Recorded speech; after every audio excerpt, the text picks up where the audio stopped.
Muito bem, queridos irmãos e irmãs, que bom estarmos aqui reunidos nesta capela dedicada à bem-aventurada Virgem Maria e, de modo especial, esta devoção ao Imaculado Coração de Nossa Senhora. Devoção esta que o servo de Deus tinha especial atenção, né? Ele era devoto a Nossa Senhora de Fátima. Nossa Senhora de Fátima, que havia, em uma das aparições, dito, né, que chegaria o dia que o seu Imaculado Coração iria triunfar. Portanto, também ele tinha grande devoção a este título de Nossa Senhora. Portanto, a partir de Nossa Senhora de Fátima, também o Imaculado Coração de Nossa Senhora. E nesta capela, também aqui ao lado, né, nós temos este prédio, que hoje é um centro terapêutico, né, uma coisa assim, que, se não me falha a memória, mas que foi todo um projeto iniciado a princípio pelo servo de Deus. Por isso que esta rua leva este nome, né? Porque ainda à época, quando ele esteve vigário na catedral, visualizando muitos andarilhos, muitas pessoas necessitadas, portanto, né, que usavam a marquise da catedral, ali dos mercados na redondeza, ele sentiu grande compaixão pelos mais necessitados, especialmente os andarilhos naquele momento. E por isso, se movimentando, né, porque os santos, nós vamos entendendo, que sempre nos incomodam, eles nos fazem sair de nós, né? E porque nos incomodam, e portanto, o servo de Deus não foi diferente. Ele incomodou tanto alguém naquele momento, que conseguiu então este terreno aqui ao lado, e começou o projeto todo para construir a Casa do Andarilho, né? Uma casa de acolhida para pessoas então que estavam vulneráveis, né, de alguma forma. Logo após ele foi transferido para Alto Piquiri, e como ninguém pôde acolher, ninguém deu andamento naquele momento neste projeto, acabou sendo esquecido, outras pessoas assumiram e fizeram outros caminhos. Este projeto ainda está aí como também alguma forma de atividade com alguma pessoa mais vulnerável de qualquer forma ainda hoje, né? Mas sabermos o porquê, qual a razão que esta rua tem o seu nome, leva o seu nome, também é importante, né? Você já pensou onde irá passar a sua eternidade? É uma frase que ecoa, né? E todos os dias 20 a gente leva a repensar mais uma vez. Você já pensou onde passará a sua eternidade? Esta foi a homilia do último domingo daquele momento antes de vir a falecer o servo de Deus, né? Ele morreu na semana da 8ª de Páscoa. Então, na celebração da Páscoa, ele dizia isto, né? Na vigília de Páscoa, ele dizia isso. E a gente não está celebrando a ressurreição de Jesus na Páscoa, não é? E, portanto, ele dizia: olha, tudo aquilo que fazemos, tudo aquilo que agimos, tudo aquilo que pensamos, todas as palavras, tudo aquilo que de alguma forma nós estamos fazendo no nosso dia a dia, precisa estar pautado respondendo esta pergunta. Se eu quero, portanto, passar a eternidade no céu, se eu quero estar no paraíso, se eu quero fazer parte do reino de Deus, eu preciso fazer e ter ações de reino de Deus, ter ações de quem pertence ao reinado de Deus, não é? Isso inclui muitas coisas, a começar, a primeira delas, a vivência dos sacramentos. O servo de Deus, Padre José Carlos, certa vez, aqui ainda na catedral, quando era vigário, né, ele instituiu, digamos assim, a pastoral do esporte. Alguém, será que já participou disso? Será que temos alguém daqui? E os homens eram convidados especialmente para o futebol, né? Que legal, todos os domingos, alguma coisa assim, a pastoral do esporte, futebol. Mas só poderia participar os homens que fossem à missa todos os domingos. E aí ele incentivou que muitos homens tomassem a coragem, né, de conseguir ir às celebrações dominicais e depois fazer parte também da pastoral do esporte, onde iam lá, jogavam futebol com os outros amigos, depois fazia lá um churrasquinho de gato, coisa do tipo, não é isso? Era um meio de evangelização que ele encontrou para alcançar tantos homens, já que as mulheres vinham à missa, eram aquelas viúvas de maridos vivos, né? Que que vinham às celebrações e os maridos, onde que está? Estão mortos como zumbis, até caminham por aí, mas não vivenciam ainda o sacramento, não vivenciam a vida em abundância, que é a Eucaristia, que é a confissão, que é esta intimidade com o nosso Senhor através da nossa oração cotidiana, não é isso? Então, esta falta de vida em abundância faz com que vivamos como zumbis. Como que eu vou alcançar estas pessoas? Ele encontrou através da pastoral do esporte naquele momento, né? Agora, hoje em dia, nós temos o terço dos homens, né? Temos tantas coisas que, de alguma forma, vão alcançando também os corações mais endurecidos, mais dificultosos, que são os dos homens. Mas também, portanto, somos convidados a perceber este amor, este carinho que o servo de Deus tinha para com os mais necessitados, né? E os mais necessitados, aquilo que nos ensina Santa Teresa de Calcutá, talvez a maior pobreza de alguém é a falta de amor, não é? Então, esta talvez seja a maior das necessidades que precisamos curar em nossos corações, permitir que o amor, Cristo, possa vir e verdadeiramente nos curar, verdadeiramente nos libertar. Nós cantamos no início da celebração e vamos cantar um pouco mais adiante, né? Esta música que ele ajudou inclusive a escrever. Mas me liberta, Senhor, e me prenda no seu amor. Me liberta do consumismo, me liberta dos meus apegos, me liberta das minhas paixões, me liberta dos meus pecados, me liberta de tudo aquilo que causa desunião, me liberta das pompas diabólicas, me liberta daquilo que causa divisão, me liberta das coisas partidárias, que especialmente nestes tempos que estamos, né, de política, que a gente não consegue conversar com outra pessoa, que já causa tanta estranheza, não é isso? Me liberta de tudo isso e me prenda no seu amor. É isso que nós cantamos e que verdadeiramente se torne, portanto, a nossa oração, deve ser o nosso esforço todos os dias. A gente não pode perder de vista isso, gente. Eu não sei se eu gosto muito de missa, não. Então por que você quer ir para o céu, gente? O céu é missa 24 horas por dia. Sabia disso? Só que a gente vai ter consciência plena. Hoje talvez nós temos uma dificuldade de consciência. A gente não entende bem o que está acontecendo aqui na missa. Por que o padre faz isso? Por que o padre faz aquilo? Por que a gente fica de pé? Por que a gente se ajoelha? Por que a gente senta? A gente nem sabe, a gente só faz isso no automático. Lá no céu, todas as coisas serão reveladas, não é isso? E aí a gente tendo essa clareza, a gente vai falar, poxa, podia ter vivido tudo isso lá na terra, perdi tanto tempo assim, né? Então por isso eu preciso cada vez mais conhecer. Ninguém ama aquilo que não conhece. Eu gosto até de usar esse exemplo, sempre que eu vou em algumas capelas, também lá na minha comunidade, né? Eu costumo dizer e dar esse exemplo. Todos aqui amam uma senhora chamada Salma? Certamente não, né? Porque nem conhecem. Nossa, Salma ainda é um nome estranho, né? Que coisa assim estranha. Mas este padre que vos fala ama, porque ela é minha mãe. Eu conheço e por isso a amo. Nós só amamos aquilo que conhecemos. Só amamos aquilo que conhecemos.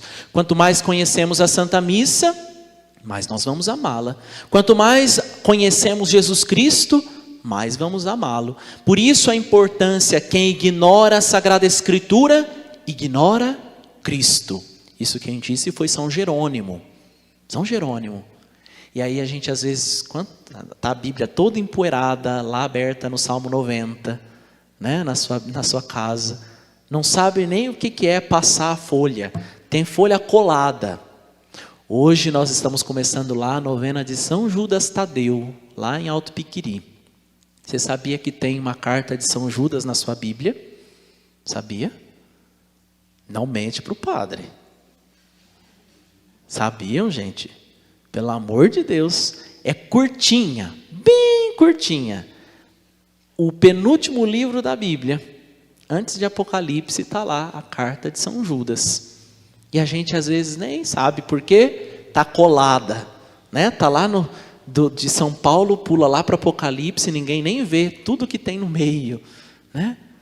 Quem ignora a Escritura, ignora Cristo, disse São Jerônimo.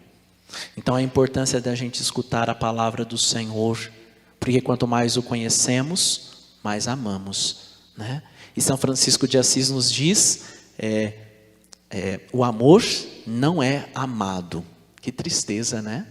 Que tristeza. Meu Deus, Deus não permita que isso tome conta e se encontre nos nossos corações. O amor não ser amado, o amor ser ignorado, o amor ser deixado de lado. E a nossa pobreza, portanto, que precisamos alcançar a graça de Deus para que expulsemos das nossas vidas a divisão do erro, a divisão daquilo que não vem da parte de Deus. Aí alguém pode dizer assim: padre, mas o evangelho de hoje está dizendo que Jesus veio trazer divisão. Como pode isso? Né? Nós não podemos pegar aquilo que nos interessa e sair embora, né?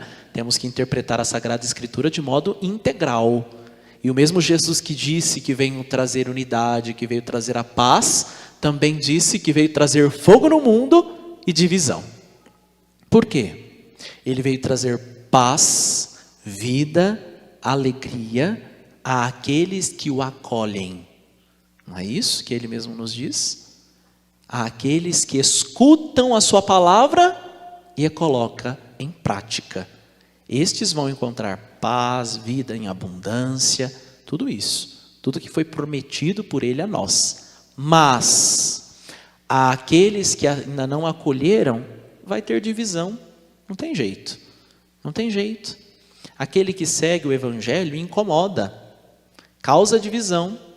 Não é isso? Aquele que fala em nome de Deus, aquele que busca viver o evangelho, aquele que ensina as coisas do alto, estes incomodam. Estes nos fazem sair de nós, ou nós mesmos, quando buscamos viver o evangelho de modo integral, as pessoas mesmo começam a não querer mais andar com a gente, né?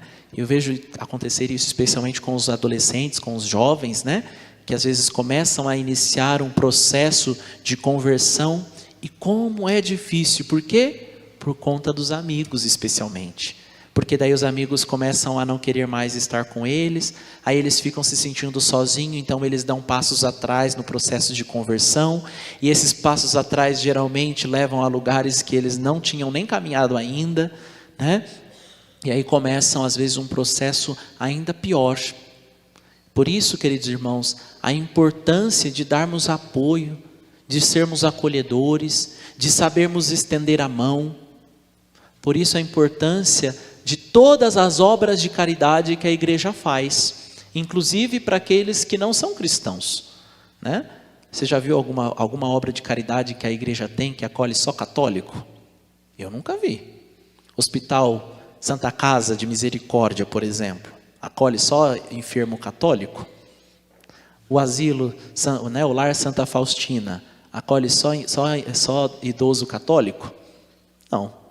Acolhe a todos, porque queremos dar dignidade, vida plena a todos aqueles que querem, ou seja, tratar e enxergar Cristo no outro, né? E todos nós somos convidados a isso, todos nós. E aí vem a pergunta: o que temos feito para ver Cristo no outro? O que temos feito para agir como Cristo, para ser como Ele uns para os outros, não é? Certa vez, imagina aqui numa família, todos eles com problemas, todos eles afastados da igreja, 4 pessoas morando em casa, 5 pessoas morando em casa, a sogra, o pai da casa, a mãe da casa e um casal de filhos, né, que estão ali na beira da adolescência. A sogra, né, sendo aquela pedra no sapato em casa. O homem bebia toda, saía do trabalho, bebia, não chegava em casa de madrugada, brigava com todo mundo, batia às vezes em alguém. A esposa, né, cheia tomando depressivos, cheia com dificuldades, imagina, né? A sogra, a mãe que estava cuidando, mas também o esposo vivendo assim, o filho mexendo com drogas, a filha tendo, né, vidas todas tortuosas e distante, portanto, e ela não sabia mais o que fazer, então precisando de ansiolíticos, coisas para dormir, enfim. Então imagina, cada um na sua ilha, e um não conseguia ajudar o outro, pelo contrário, começava a se falar, já começava a bater bocas e tudo mais. Certa vez, né, então esta mulher foi tomar uma conversa com o padre. Padre, não sei mais o que faço em casa. Eu estou tomando esse monte de ansiolítico, meu esposo, né, bebe todos os dias, não tenho o que fazer mais, às vezes chega em casa até, às vezes acaba por ser muito agressivo, me empurra com umas coisas um pouco até meio difíceis. A minha filha, a gente sabe, padre, que sai com um hoje, sai com outro daqui uma semana, às vezes fica com 2 na mesma noite. O meu filho, a gente sabe que já está mexendo com drogas, eu acho que maconha, talvez até cocaína, enfim. E a minha sogra, a minha mãe, ali, às vezes ainda como pedra no sapato, né? Fica ali arrumando picuinha, arrumando confusão, e dizendo que eu tenho que abandonar, ou coisa do tipo, enfim, só arrumando confusão. O que eu faço? E então o padre diz, olha, vocês não estão sabendo da última. Jesus voltou, se encarnou e está na sua casa. E é um de vocês. Não sei se é você, se é sua mãe, se é seu esposo, se é um dos seus filhos, não sei. Mas ele está lá. Ela falou, mas padre, não é possível. Imagina que Jesus vai se encarnar e vai estar na minha casa, daquele jeito. Não é possível isso. Isso é impossível. Ele está e está lá na sua casa. É um de vocês. Vocês têm que descobrir quem é. Inclusive para eu ir lá cumprimentá-lo. E ela então chegou em casa, fez uma reunião com todos eles. Falou, olha, Jesus está aqui e eu quero que se revele agora. Pode falar quem que é Jesus. É claro que todo mundo ficou estranhando. Falou assim, essa mulher está louca, né? Fica escutando, dando voz a esses padres doidos e coisa do tipo. Não, Jesus está aqui, ele garantiu, o padre garantiu que ele está aqui em casa e nós precisamos descobrir quem que é. Então tá, vamos tentar descobrir quem é Jesus e que está encarnado aqui em casa. Então, falou, olha, quem será que é? Vamos tentar, tentando um por vez. Deve ser a sogra, deve ser a mãe.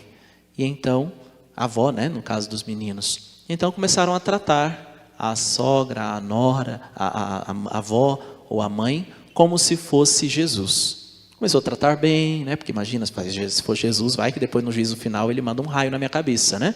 Então começou a tratar Jesus como se fosse, né, naquele momento, coisas assim. Mas passou uma semana, acho que não é ela, Jesus, não. E agora, então, será que não é a mãe? A mãe é tão boa com a gente, né? Acho que deve ser ela. Vamos então, aí começou a tratar a mãe como se fosse Jesus, traz um chazinho um pouco mais, né, na cama, começa a tratar um pouco diferente, isso e aquilo. Mas passou uma semana, acho que não é a mãe, não. E se for o pai? Mas não é possível, né? Pinguço como é, não deve ser. Mas vamos fazer o teste. Temos que fazer o teste. E aí então começou, né? Fazer o teste, talvez seja o pai, isso e aquilo. O pai falou, mas e se foi eu mesmo, né? Eu estou passando no boteco todo dia, coisa assim. Não fica bem se eu for Jesus, eu estou fazendo e agindo assim. Então começou a chegar um pouco diferente em casa, fazer a barba, tomar um pouco mais conta de casa. Começou a dar conselhos para o filho, né? Que aquilo não era muito vida para ele estar tomando, isso e aquilo. Mas também chegaram à conclusão que não era o pai. Depois, então, talvez a filha fosse, e fizeram mais um teste durante uma semana, por fim, o teste também com o filho. Terminadas as 5 semanas, o padre então veio visitar a casa, né?